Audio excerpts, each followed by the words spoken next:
Hello guys, so welcome to my YouTube channel. So friends, আজকে একটা major জিনিস নিয়ে বলবো যেটা আমার বাইকের সাথে হয়েছিল। আমার বাইক হচ্ছে অ্যাভেঞ্জার 160 স্ট্রিট বাজাজের। তো বাইকটার অলমোস্ট এজ হয়ে গেল লাইক 5 ইয়ার্স, 5 বছর হয়ে গেছে।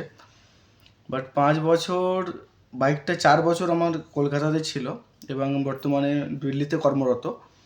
তো দিল্লিতে থাকার জন্য বাইকটা আমি নিয়ে আসার প্ল্যান করি। তো এবছরই বাইকটা আমি কলকাতা থেকে নিয়ে এসেছি এবং বাই ট্রেন নিয়ে এসেছি। তো নিয়ে আসার পরেই দিল্লিতে যখনই পা রাখি বাইকটা আমার, এবং পেট্রোল ভরিয়ে স্টেশন থেকে বাড়ি নিয়ে আসি, ইজিলি চলে আসি, কোনো অসুবিধা হয়নি। বাট তারপরে দুদিন যাওয়ার পর থেকেই বাইকটা প্রবলেম শুরু হয়। কেমন প্রবলেম শুরু হয়? মিসিং প্রবলেম শুরু হয়। তো বাইকটা কী হচ্ছে, যখনই বাইকটা আমি স্টার্ট দিচ্ছি চলতে চলতে মিসিং হচ্ছে, মানে সেলফ সেলফ নিয়ে নিচ্ছে, সেলফে কোনো অসুবিধা হচ্ছে না। বাট পিক আপ যখনই আমি বাড়াতে যাচ্ছি, গাড়ি রানিং অবস্থায় পিক আপ ছেড়ে দিচ্ছে, পিক আপ যেন নিতে চাইছে না। এবং একটা সার্টেন টাইম পরে, কয়েক মিনিট পরে মাঝ রাস্তাতেই গাড়িটা বন্ধ হয়ে যাচ্ছে বাইকটা। তো বন্ধ হয়ে যাওয়ার পরে অনেকক্ষণ ধরে স্টার্ট দেওয়ার চেষ্টা করছি, স্টার্টও নিচ্ছে না। তারপরে কিছুক্ষণ পরে আবার স্টার্ট নিচ্ছে এবং আমি চলে যাচ্ছি। তো এখানে আমার রুম থেকে আমার অফিসের ডিস্টেন্স লাইক অলমোস্ট 17-18 কিলোমিটার। তো মধ্যেখানে 5-6 কিলোমিটার যাওয়ার পরেই প্রবলেমটা শুরু হচ্ছিল, আবার 10-15 মিনিট পরে বন্ধ হয়ে যাচ্ছে, আবার চালু হচ্ছে, এরকম মিসিং প্রবলেম হচ্ছিলো বাইকটা নিয়ে আমার। তো যেটা প্রথম আমার প্রবলেম ফেস করলাম, মিসিং প্রবলেমটা, এবং আমি সেটা কোথা দিয়ে ঠিক করলাম, এখানে আমার যেখানে থাকি আমি সেখানের পাশে একটা লোকাল গ্যারেজ আছে, সেই গ্যারেজে নিয়ে গেলাম। এবং গ্যারেজে নিয়ে যাওয়ার পরে গ্যারেজওয়ালাকে বললাম প্রবলেমটা। তো বেসিক যে চেকগুলো হয়, যেমন ইঞ্জেক্টার চেক করলো, স্পার্ক চেক করলো, স্পার্ক ঠিকঠাক আসছে কি না, ইঞ্জিনের অয়েল ফয়েল সব কিছু, এই সমস্ত নর্মাল বেসিক কিছু চিজ চেক করলো। চেক করার পরে বললো যে ও ভিতরে কিছু চেক করতে পারবে না, লাইক টোটাল বডিতে কী হয়েছে বা ফুয়েল পাম্পে যদি কোনো প্রবলেম হয়ে থাকে, তো সেসবগুলো চেক করার ওর কাছে কোনো মেশিন নেই, তো চেক করতে পারবে না। তো ও আর একটা নাম্বার দিল আমাকে, সেই নাম্বারটা দিয়ে কল করার পরে আমার পাশেই সেখানে লোকালি দোকান, তো সেখানে গেলাম। সেখানে যাওয়ার পরে সে ফুয়েল পাম্পটা আমার সামনে চেক করলো।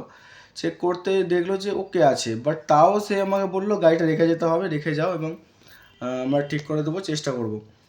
তো আমি গাড়িটা রেখে 1-2 দিনের জন্য চলে এসেছিলাম। এবার দেখুন, মানুষ বিশ্বাস তো করতে হবে কাউকে না কাউকে, তাই না? আমি নতুন জায়গা, আমার এখানে কোনো বাইকের গ্যারেজওয়ালা বা শোরুম আমি জানি না কিছু। তো লোকাল দোকানে গিয়ে বিশ্বাস করে দিয়ে এসেছিলাম। তো 2 থেকে 3 দিন পরে দোকানদার আমাকে বললো যে ফুয়েল পাম্পটা খারাপ হয়েছিল, ফুয়েল পাম্প চেঞ্জ করে দেওয়া হয়েছে, এবং তার সাথে আরও দুটো সেন্সার আছে, যে টোটাল বডিতে সেন্সার থাকে একটা এবং টিপিএস সেন্সার থাকে একটা, সেই দুটো চেঞ্জ করে দিয়েছে। তো বিল হয়েছিল 6,000 টাকা। 6,000 টাকা বিল হওয়ার পরে আমি বললাম ঠিক আছে, 6,000 টাকা একটু বেশি হয়ে যাচ্ছে, একটু অ্যাডজাস্ট করুন, বলে 5,000 টাকা ডাইরেক্ট কমিয়ে দিল। তখনই আমার ডাউটটা হলো যে 6,000 টাকা বললো, তারপরে সে 5,000 টাকায় নেমে গেল, 1,000 টাকা এক চান্সে কমিয়ে দিল, নিশ্চয়ই কিছু না কিছু গণ্ডগোল আছে। তো আমি যেহেতু মেকানিক নয়, আমি বুঝতে পারছি না গাড়ির কী ভিতরে কী কাজ হয়েছে না হয়েছে। বাট আমাকে বললো ফুয়েল পাম্প চেঞ্জ করেছে, কারণ ফুয়েল পাম্পেরই দামটা হয় 4-4,500 টাকার মতো। তো ফুয়েল পাম্প চেঞ্জ করে দিয়েছে বললো, এবং গাড়িটা আমি নিয়ে এলাম। গাড়িটা নিয়ে আসার পর অফিস যখন গেলাম পরের দিনে, অফিস যাওয়ার পরে সেখানে অফিসে গিয়ে আমি লক্ষ্য করলাম যে একটা হিট সেন্সার থাকে আমাদের বাইকে ইঞ্জিনের সামনে। তো হিট সেন্সারটা ভাঙা আছে। আমি ওকে বললাম হিট সেন্সার ভাঙা আছে, বললো হিট সেন্সার ভাঙা আছে, ঠিক আছে চেঞ্জ করে দেবো, কোনো প্রবলেম হবে না। কিন্তু সেদিনই অফিস থেকে আসার পথে দেখলাম গাড়ি বন্ধ হয়ে যাচ্ছে, মানে যখন হিট সেন্সার খারাপ হয়ে গেছে না, গাড়ি চলতে চলতে যখনই গাড়িটা হিট হচ্ছে, ওভারহিট হয়ে যাচ্ছে ইঞ্জিনটা, তখনই গাড়িটা বন্ধ করে দিচ্ছে, স্টার্ট নেওয়া বন্ধ হয়ে যাচ্ছে, বা অটোমেটিক ইঞ্জিনটা চলা বন্ধ করে দিচ্ছে। তো এটা হচ্ছে, তো আমি হিট সেন্সার পাল্টাই এলাম ওর কাছে গিয়ে। তো হিট সেন্সারের জন্য লোকাল দোকানদারটা আমার থেকে 200 টাকা আরও নিল। আরও একটা সেন্সার টিপিএস সেন্সার বলে, সেটাও চেঞ্জ করলো, সেটার জন্য 200 টাকা 250 টাকা মতো নিল, 500 টাকা মতো নিয়েছিল টোটাল সব মিলিয়ে। তো 500 টাকা চেঞ্জ করার পরে আমি সেই দিনেই 1 কিলোমিটারও হয়নি বাড়িতে ফিরছি, তখনই দেখলাম আবার গাড়িটা আমার সেম প্রবলেম শুরু হয়েছে, আবার বন্ধ হয়ে যাচ্ছে, মিসিং হচ্ছে, স্টার্ট নিচ্ছে না, এইসব হচ্ছে। তখন আমি ইমিডিয়েটলি আর দেরি করিনি, আমি আমার এই আশেপাশের দিল্লিতে বাজাজের সার্ভিস সেন্টার দেখলাম, এবং বাজাজের সার্ভিস সেন্টারে আমি নিয়ে গেলাম। বাজাজ সার্ভিস সেন্টারে নিয়ে যাওয়ার পরে প্রথমেই সে হিট সেন্সার আর টিপিএস সেন্সার দেখে বলছে এগুলো কোত্থেকে লাগিয়েছেন। আমি বললাম লোকাল দোকানদার থেকে লাগিয়েছি। তো লোকাল দোকানদার থেকে লাগিয়েছি বলার পরেই সে কী করলো, বললো এগুলো ভুল লাগানো হয়েছে, এবং ভুল লাগানোর পরে তারপরে ওরা বলে যে এটাই চেঞ্জ করতে হবে, মোটামুটি প্রবলেম ফিক্স হয়ে যাবে। তো ওরা মোটামুটি এই সেই হ্যান ত্যান করে চেঞ্জ করতে হবে, চার্জ, এই সেন্সার চার্জ, এই মেশিন চার্জ, এই সারা গাড়ি সারা বডি চেক হবে সেই সবের চার্জ, এরকম একটা চার্জ ফার্জ লাগিয়ে মোটামুটি 1500 টাকার মতো বিল করেছিল। সেই দিনে টিপিএস সেন্সার চেঞ্জ করে দিয়েছে এবং হিট সেন্সারও চেঞ্জ করে দিয়েছিল। চেঞ্জ করে দেওয়ার পরে গাড়ি আমার সেই প্রবলেমটা চলে গেছে, মিসিং প্রবলেমটা চলে গেছে, গাড়ি চলতে চলতে বন্ধ আর হচ্ছে না। বাট তারপর থেকে আমি আরও একটা নতুন প্রবলেম ফেস করতে শুরু করি, সেটা হচ্ছে চলতে চলতে নর্মাল সারফেসে চলছি তো ঠিক আছে, যখন আমি কোনো ওভারব্রিজে উঠতে চাইছি বা জোরে পিক আপ টানতে চাইছি তখনই গাড়ি আমার যেন পিক আপ নিতে চাইছে না, ব্রেক পাচ্ছে, গাড়ি যেন দমকা মারছে। তো সেই সব হওয়ার জন্য আবার আমি সার্ভিস সেন্টারে যাওয়া শুরু করি। আমি লোকাল দোকানে যাওয়া বন্ধই করে দিয়েছি। তো এইটুখানিতে বুঝে গিয়েছিলাম ততক্ষণে যে সার্ভিস সেন্টারওয়ালাই পারবে আমার গাড়ির প্রবলেম ঠিক করতে, লোকাল দোকানদাররা পারবে না, কারণ ওদের কাছে কোনো রকম ইকুইপমেন্ট নেই সেই সমস্ত জিনিস যেগুলোতে চেক করবে যে BS6 ইঞ্জিনের কী কী প্রবলেম আছে বা কী করে ঠিক করতে হবে, কী কী প্রবলেম হতে পারে। No idea, they have no idea. তো আমাদের তার জন্য বাজাজের সার্ভিস সেন্টারটাকে প্রেফার করেছি।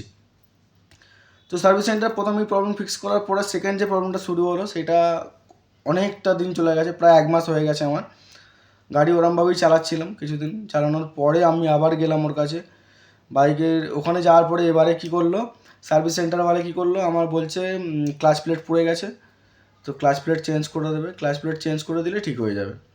ক্লাচ প্লেট চেঞ্জ করলো, হলো না। ক্লাচের যে ওয়্যারের সেট হয় সেটা চেঞ্জ করে দিল, হলো না।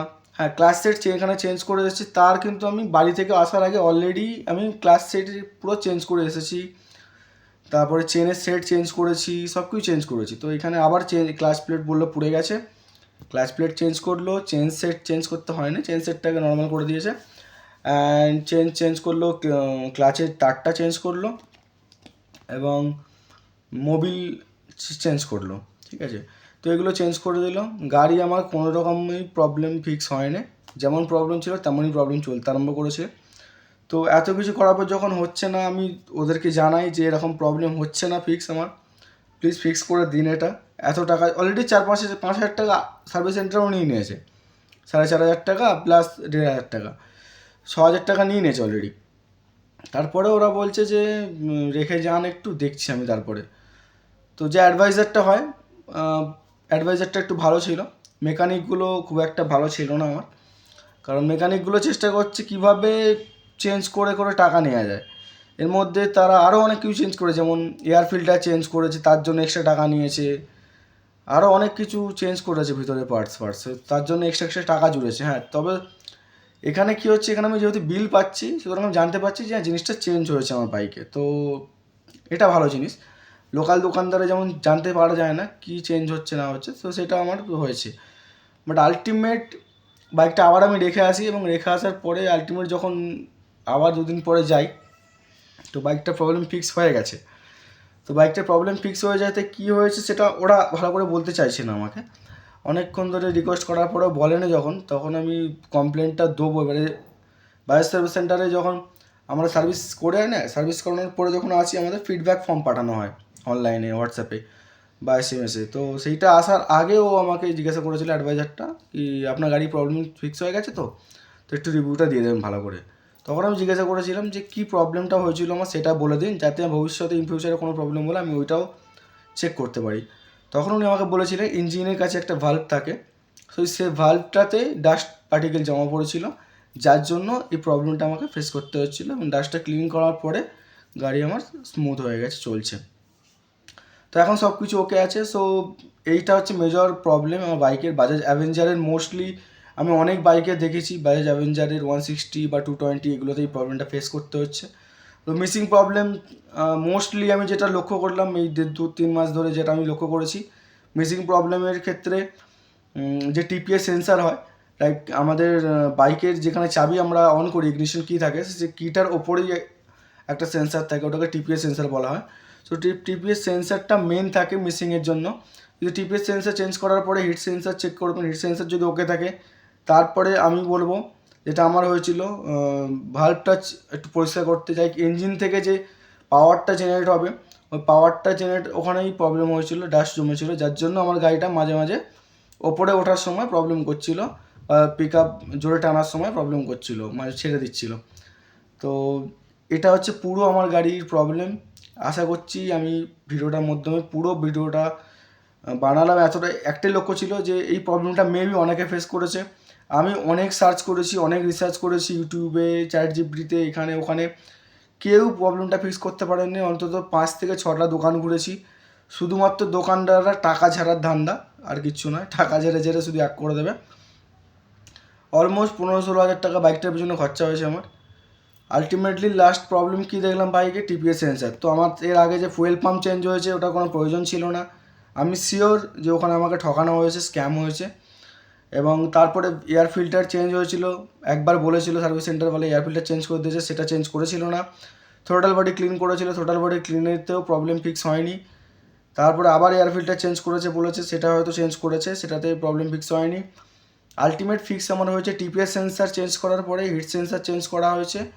তারপরে হচ্ছে লাস্ট যে সলিউশনটা, ভাল্বটাকে ক্লিন করা হয়েছে, ইঞ্জিন ভাল্ব ক্লিন।